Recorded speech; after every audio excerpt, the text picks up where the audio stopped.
Hello बच्चों, कैसे हो आप लोग? अच्छे होंगे बेटा। बेटा पिछले वीडियो में मैंने आपको पढ़ाई थी पूर्ण रूप संधि। ठीक है बेटा, पूर्ण रूप संधि आपको समझ में आ गई होगी। और आज मैं आपको पढ़ाऊंगी पर रूप संधि। ठीक है, आज हम कौन सी संधि पढ़ेंगे? आज पढ़ेंगे हम पर रूप संधि। तो देख लेते हैं पर रूप संधि। पर रूप संधि। ठीक है बेटा, कौन सी संधि जानेंगे आज हम? आज जानेंगे हम पर रूप संधि। हो गया क्लियर? पर रूप संधि बेटा, सूत्र इसका क्या होता है? इसका सूत्र होता है बेटा एंग परिरूपम। ठीक है, क्या हो जाएगा सूत्र इसका? एंग परिरूपम। सूत्र सूत्र हो जाएगा इसका एंगी पर रूपम। ठीक है बेटा, आगे समझ में? ये हो जाएगा आपका सूत्र। ठीक है, एंगी पर रूपम। अब हम जानेंगे इसकी परिभाषा। परिभाषा क्या होती है बेटा? परिभाषा। ठीक है बेटा, हम क्या जानेंगे अब? इसकी परिभाषा देखते हैं। परिभाषा क्या होगी बेटा? यदि उपसर्गांत में कोई ऐसा क्रिया रूप आ जाता है, यदि उपसर्गांत में कोई ऐसा क्रिया रूप आ जाता है जिसके ए और ओ, उसमें क्या आ जाता है? ए और ओ। ठीक है बेटा, तो ए और ओ आता है तो इन दोनों को मिलाकर के पर रूप हो जाता है, एक पर रूपम हो जाता है। ठीक है बेटा, तो देखते हैं हम इसकी परिभाषा। यदि यदि यदि उपसर्गांत उपसर्गांत यदि उपसर्गांत अ के बाद कोई ऐसा क्रिया रूप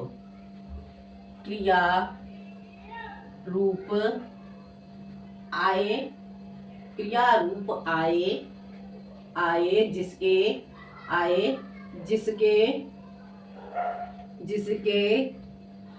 जिसके आदि में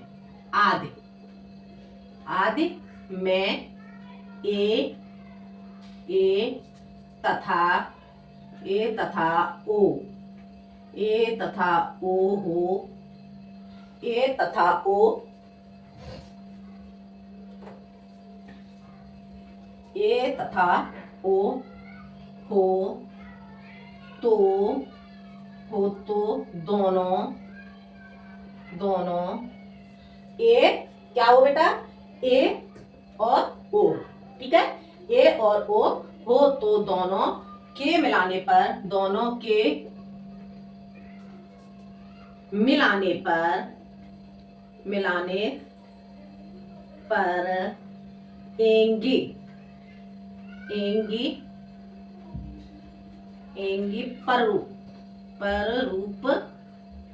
एंगी पर रूप हो जाता है तथा उपसर्गांत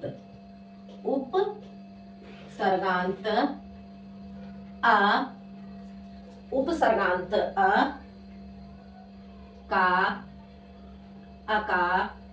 लोप हो जाता है। ठीक है बेटा, आगे इतना समझ में क्या बताया? देखो एक बात समझ लो। यदि उपसर्गांत पर रूप संधि का सूत्र क्या हो गया? एंगे पर रूपम। ठीक है, इसकी परिभाषा बेटा समझ लेते हैं। परिभाषा इसकी, यदि उपसर्गांत के बाद कोई ऐसा क्रिया रूप आए जिसके आदि में ए तथा ओ हो तो दोनों के मिलाने पर एंग पर रूप हो जाता है। एंग पर रूप हो जाता है तथा उपसर्गांत अ का लोप हो जाता है। आगे समझ में? अब इसमें क्या देखना है बेटा आपको? बहुत ही इजी है। इसमें आपको उपसर्ग देखना है। इसमें आपको उपसर्ग और शब्द अलग करना है। ठीक है, तो क्या है? उपसर्गांत उपसर्ग के अंत में।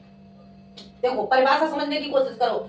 उपसर्गांत उपसर्ग के अंत में अ के बाद, ठीक है, अ के बाद क्या आ रहा है, कोई ऐसा क्रिया रूप आए जिसके आदि, आदि किसे कहेंगे बेटा, प्रारंभ में ए, तो ओ, ए तथा ओ क्या आ जाए, प्रारंभ में उसके पहले तो उपसर्ग हो और उपसर्ग के बाद ए और ओ हो, ठीक है, तो इन दोनों के मिलाने से एंग पररूप हो जाता है। और जो उपसर्ग के अंत में जो अ होता है उस आ का बेटा लोप हो जाता है।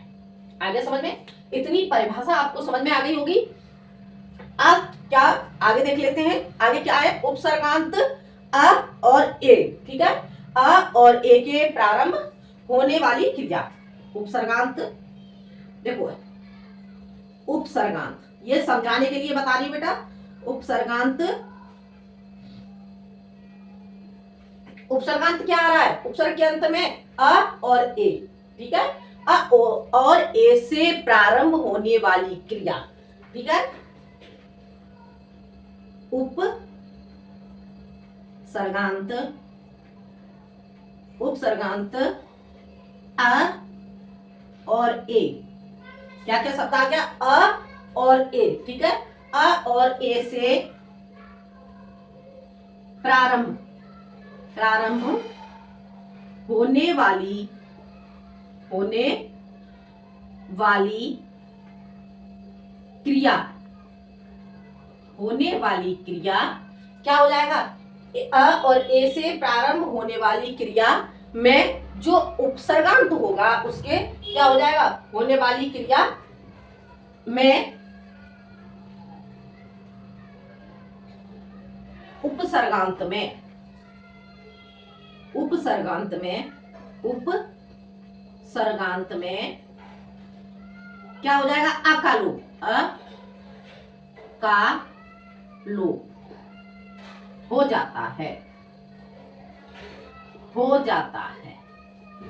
आगे बेटा समझ में, ये समझाने के लिए मैंने आपको लिख दिया है, देखो उपसर्गांत, उपसर्ग के अंत में अ, क्या है, अ और ए, और अ और ए से प्रारंभ होने वाली क्रिया, प्रारंभ होने वाली क्रिया में उपसर्ग के अंत में जो अ होता है तो उस अ का लोप हो जाता है।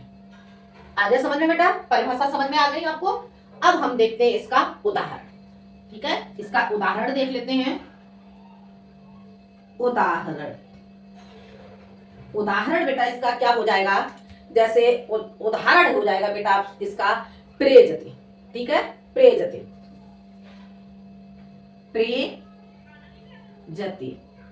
ठीक है, क्या हो गया इसका उदाहरण, प्रेजति, ठीक है, प्र और एजति, जब हम इसे तोड़ेंगे तो हमें क्या देखना है, इसमें उपसर्ग देखना है, क्या है बताया इधर, आदि में क्या है, उपसर्ग, पहले हम इसके प्रारंभ में उपसर्ग देखेंगे तो हमें उस उपसर्ग इसमें मिल गया प्र, उपसर्ग तो पता ही होंगे सबको, ठीक है, तो अब हम इसे तोड़ेंगे तो हम क्या करेंगे, इसका उपसर्ग अलग कर देंगे, उपसर्ग हमने अलग कर दिया, अब क्या बचा हमारे पास, उपसर्ग हमने निकाल दिया, प्र उपसर्ग, अब ए जति, तो इसे हम लिख देंगे ए जति, ठीक है बेटा, आगे समझ में, ये हमने लिख दिया ए जति, ये समझ में आ गया, ठीक है, बहुत इजी हो जाता है, ठीक है, अब ए जति हमने लिख दिया, अब क्या है, देखो क्या बताया है, इसमें अ का, उपसर्ग में से अ का प्र बोलोगे तो इसमें से क्या निकल रहा है, अस्वर निकल रहा है, देखो ऐसे करेंगे, प्र में से हमने अ का लोप कर दिया और इस तरह से हलंत आ गया क्योंकि इसमें से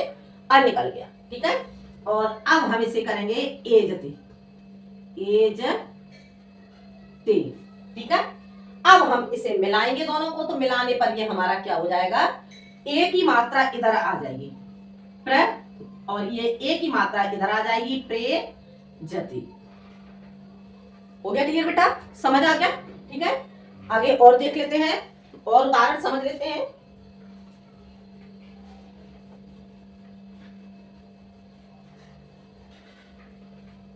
इतना समझ आ गया होगा बेटा,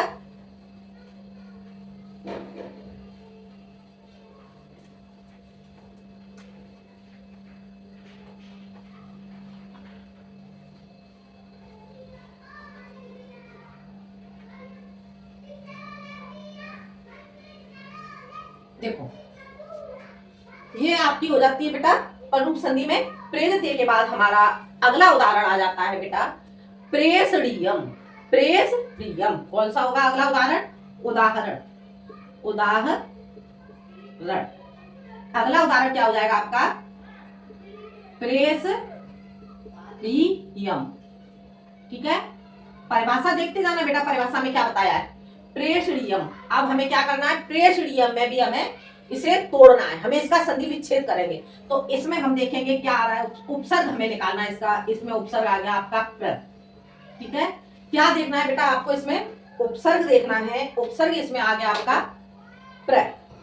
ठीक है, अब उपसर्ग आपका प्र हो जाता है और इसमें तोड़ेंगे तो ये हो जाएगा प्र इधर निकल गया, ये ए इधर आ जाएगी तो हो जाएगा एस ऋयम।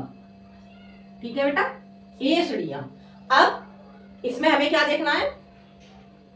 प्रेषणीयम हो गया। अब हमें इसमें से अ निकल गया, एषणीयम। ठीक है, अब हमें क्या करना है? इसमें से हमें अ निकल गया, प्र में से अ निकल गया। अब हमारा ये शेष बचा प्र। ठीक है, इसमें हमने हलंत कर दिया। ये वाली ए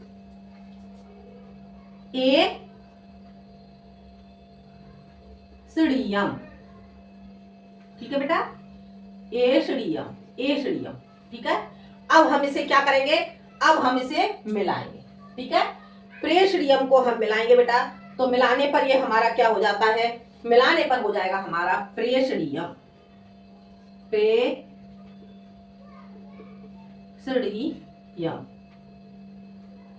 ठीक है बेटा, आ गया समझ में आपको? प्रेषणीयम समझ में आ गया? ठीक है, अब देखते हैं हम अगला उदाहरण देख लेते हैं बेटा हम प्रेषणीयम के बाद।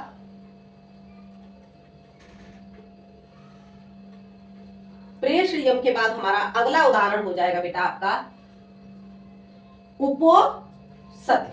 ठीक है, उपोसत। उपोसते। ठीक है बेटा, उपोसत। अब उपोसत में बेटा हम इसमें उपसर्ग देखेंगे, तो उपसर्ग हमारा क्या हो जाता है? उपसर्ग इसमें हमारा हो जाएगा उप। उप और इसे तोड़ेंगे तो ओ सती। आगे बेटा समझ में? ओसत।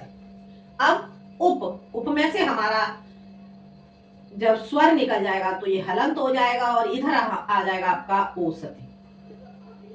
आगे समझ में? ये आपका उपसर्ग हो जाता है और इधर आपका शब्द बन जाता है। अब हम इसे मिलाएंगे तो मिलाने पर हो जाएगा आपका उपो सती। आगे बेटा समझ में? ये वाला ओ की मात्रा इस पर आ जाएगी। हो गया क्लियर? समझ आ गया? अगला उदाहरण हमारा हो जाएगा बेटा प्रोसते। प्रोसते। ठीक है, प्रोसत को तोड़ेंगे। अब हम इसे प्रोसत को तोड़ेंगे तो इसमें हमारा क्या? उपसर्ग अलग करेंगे तो उपसर्ग हो जाएगा प्र और ओसत। ओसते।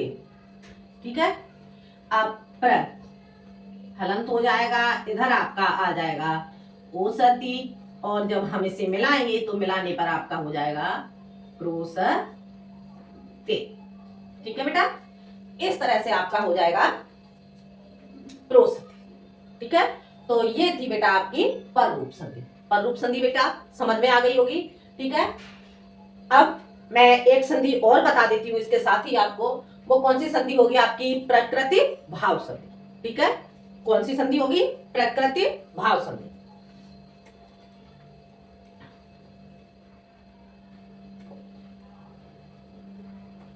प्रकृति भाव संधि।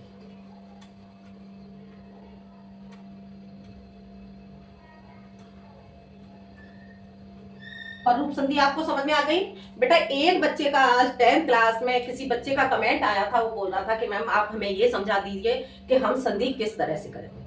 ठीक है, तो संधि को करने के लिए बेटा आपको उसका कहना था कि हम फेयर कॉपी में इसे जब नोट करेंगे संधि को तो कैसे करेंगे। तो उसके लिए बेटा आपको क्या करना है? पहले आपको संधि टॉपिक संधि डालोगे, उसके बाद उसकी संधि की परिभाषा लिखनी है आपको। ठीक है, संधि की परिभाषा संधि की परिभाषा क्या होती है, दो वर्णों के आपसी मेल को संधि कहते हैं। ये सारी चीज बेटा मैं आपको पहले बता चुकी हूँ, ठीक है। उसके बाद संधि की पहले परिभाषा लिखोगे, परिभाषा के बाद आपको लिखोगे संधि के भेद। संधि के भेद कितने होते हैं, संधि के तीनों भेद लिख दोगे, स्वर संधि, विसर्ग संधि, व्यंजन संधि और विसर्ग संधि, ठीक है बेटा।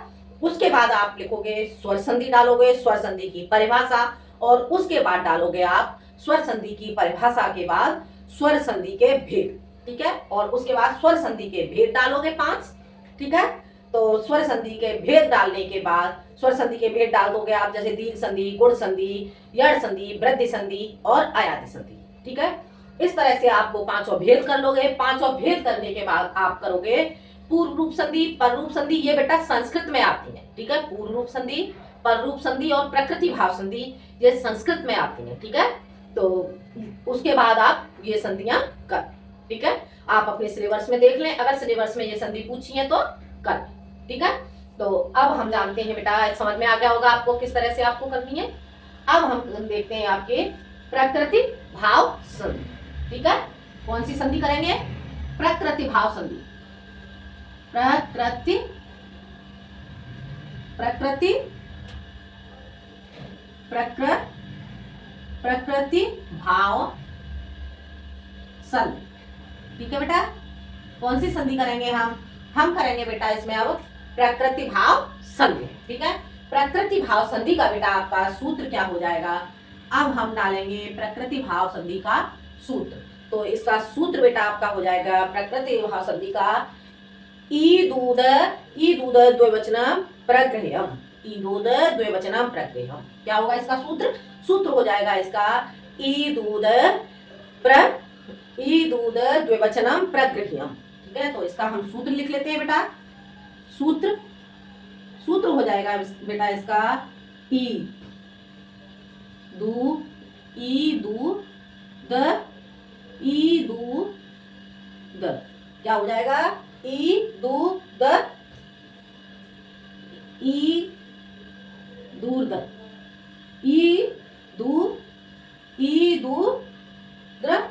द्विवचनम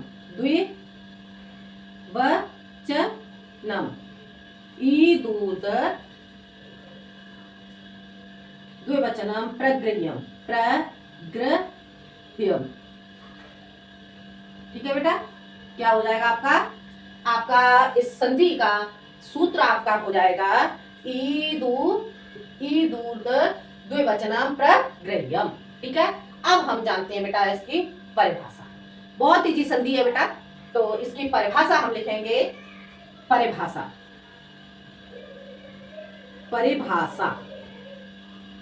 बेटा इसकी हो जाएगी, जब पूर्व स्थान में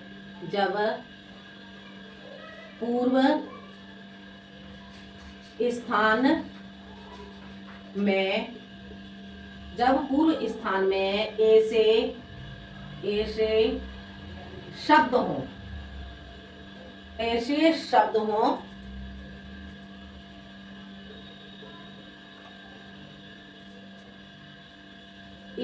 शब्द हों जो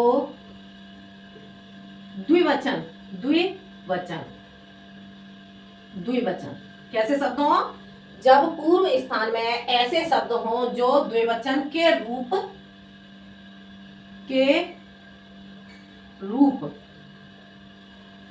हो। कौन से हो, द्विवचन के रूप हो। आगे समझ में, जब पूर्व स्थान में, पूर्व का क्या हो गया पहले, ऐसे शब्द हों जो द्विवचन के रूप हो, ठीक है। और द्विवचन के रूप हो और अंत में और इनके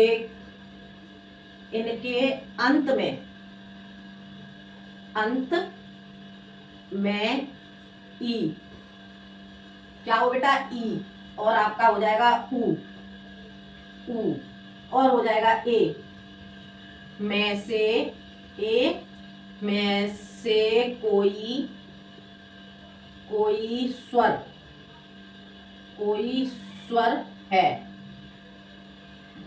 स्वर है और उनके आगे कोई स्वर है और उनके आगे, उनके आगे कोई स्वर है और उनके आगे कोई स्वर है और उनके आगे कोई स्वर है। जब पूर्व स्थान में ऐसे शब्द हों जो द्विवचन के रूप हों और इनके अंत में ई उ ए में से कोई स्वर आए तो उनके आगे आए तो उनके आगे कोई संधि नहीं होती। आगे तो उनके आगे कोई संधि, उनके आगे कोई स्वर, उनके आगे कोई स्वर है तो कोई संधि नहीं होगी। आगे समझ में क्या होगी परिभाषा? देखो, जब पूर्व स्थान में ऐसे शब्द हों जो द्विवचन के रूप हों और उनके अंत में ई उ ए में से कोई स्वर आए तो उनके आगे कोई स्वर है और उनके आगे कोई स्वर है तो उनमें कोई संधि नहीं होगी, तो कोई संधि नहीं। आ गई परिभाषा समझ में? एक बार फिर से देख लो। जब पूर्व में ऐसे शब्द हों जो द्विवचन के रूप हों, ठीक है, पूर्व में ऐसे शब्द आ गए जो द्विवचन के रूप हों और उनके अंत में ई उ ए में से कोई स्वर है, ठीक है, और उसमें और उनके आगे कोई स्वर है। जैसे मान लो रूप हमने आगे ले लिया और उसके बाद कोई स्वर आ रहा है तो उसमें कोई संधि नहीं होगी। ठीक है बेटा, हो गया क्लियर? परिभाषा समझ आ गई। अब हम बेटा इसके उदाहरण देख लेते हैं, ठीक है। जैसे इसका उदाहरण बेटा आपका हो जाएगा, देखो एक बार आप समझ लो कौन से स्वर ई, कौन से स्वर ई उ और ए, ठीक है। तो ई उ और कौन सा बताया? ए। हो गया क्लियर बेटा? ई उ और ए। एक बार फिर से समझ लो ठीक से। अब हमें इसके शब्द देखने हैं उदाहरण के लिए, ठीक है। उदाहरण इसका देखते हैं बेटा। उदाहरण आपका आ रहा है ई उ ए, ठीक है। अब हम उदाहरण इसका देखते हैं। उदाहरण आपका हो जाएगा बेटा हरि इमऊ, हरि इमऊ, ठीक है। हरि आपका क्या हो गया? द्विवचन का रूप हो गया। रूप देखोगे इसके हरे हरि, ठीक है। तो द्विवचन में आ गया तो अब हम इसे तोड़ेंगे। तो कैसे तोड़ेंगे? हरि और इमऊ, ठीक है। ऐसे ही बस तोड़ देना है, इन शब्दों को हमें अलग कर देना। हो गया क्लियर? ये आपकी प्रकृति भाव संधि हो जाती है। हरि इमऊ हो गया। हरि इमऊ के बाद आपका आ जाता है भानु इमऊ, भानु इमऊ। भानु इमऊ को तोड़ेंगे तो इसका हो जाएगा भानु और इमऊ। आ गया समझ में? भानु इमऊ हमने तोड़ दिया तो ये हमारा हो गया भानु और इमऊ। भानु द्विवचन और इधर आपका आ गया इमऊ, क्योंकि क्या बताया गया है देखो, ई और उ और ए, इनमें से इधर ये स्वर आ जाए तो इधर क्या आ रहा है आपका ई, ठीक है। तो भानु इमऊ, ठीक है। अब अगला शब्द आ जाता है आपका गंगे एते, गंगे एते, गंगे एते, गंगे एते, गंगे एते, ठीक है। इसे तोड़ेंगे तो क्या कर देंगे? गंगे और एते, ठीक है। आ गया समझ में? गंगे एते। अगला आ जाता है आपका विष्णु इमऊ, विष्णु इमऊ। अब हम इसे तोड़ेंगे तो क्या हो जाएगा? विष्णु, विष्णु और ये हो जाएगा आपका इमऊ, ठीक है बेटा। क्या हो गया? विष्णु इमऊ, और इसे तोड़ा तो हमने, ये आपका हो गया विष्णु इमऊ। आगे अगला आ जाता है आपका गुरु आगच्छत, गुरु आगच्छतः।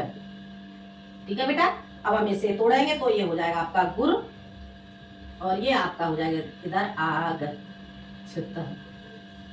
आ गया समझ में? गुर आगच्छतः। अब ऐसे ही आपका आ जाता है कविमौ, कवि कवि इमौ। अब इसे हम तोड़ेंगे तो ये हो जाएगा आपका कवि कवि और ये हो जाएगा आपका इमौ। ठीक है, कवि इमौ। ऐसे आपका आ जाएगा शिशु एतौ। इतना समझ आ गया होगा? आगे देख लेते हैं। इतने उदाहरण समझ आ गए होंगे बेटा। इसी तरह से आपका आ जाएगा शिशु एतौ। क्या होगा? शिशु शिशु एतौ एतौ। अब हम इसे तोड़ेंगे तो ये हो जाएगा आपका शिशु एतौ। ठीक है, शिशु एतौ। ऐसे आ जाएगा आपका पुष्पे ईच्छत, पुष्पे ईच्छत, पुष्पे ईच्छत। इसे तोड़ने पर हो जाएगा पुष्पे और ये हो जाएगा आपका ईच्छत। ठीक है, ऐसे आपका हो जाएगा कवि इच्छत है, कवि इच्छत है, कवि इच्छत है। अब इसे तोड़ेंगे तो इसे तोड़ने पर हो जाएगा आपका कवि और ये हो जाएगा आपका इधर इच्छत है। ठीक है बेटा, तो ये हो जाती है बेटा आपकी प्रकृति भाव संधि। ठीक है बेटा, तो आज आपकी स्वर संधि बेटा कंप्लीट हो जाती है और अब मैं आपको अगले वीडियो में पढ़ाऊंगी व्यंजन संधि। ठीक है बेटा, यदि बेटा आपको कोई प्रॉब्लम हो तो कमेंट में जरूर बताएं। ठीक है, आज के लिए इतना ही। अगले वीडियो में मैं आपको पढ़ाऊंगी व्यंजन संधि। तो अगले वीडियो में मिलते हैं व्यंजन संधि के साथ। जब तक के लिए धन्यवाद।